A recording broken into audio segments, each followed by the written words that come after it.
শেখ হাসিনা সরকারের পতনের পর অনেক উপজেলা পরিষদের চেয়ারম্যান এবং প্যানেল চেয়ারম্যান পালিয়ে গেছেন, অনেকে কর্মস্থলে অনুপস্থিত।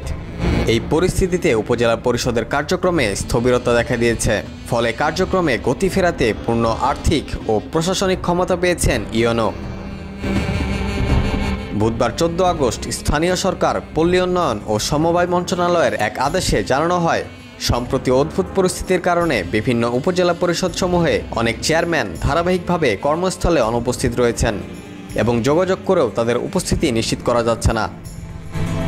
এর পরিপ্রেক্ষিতে উপজেলা পরিষদসমূহের অনেক ধরনের কার্যক্রম স্থবির হয়ে পড়েছে এবং জনসেবাও বিঘ্নিত হচ্ছে।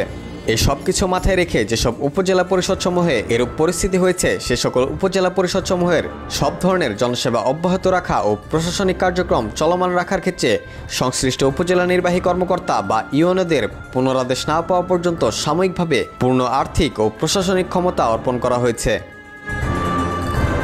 জনস্বার্থে জারিকৃত এই আদেশ বুধবার থেকেই কার্যকর হয়েছে।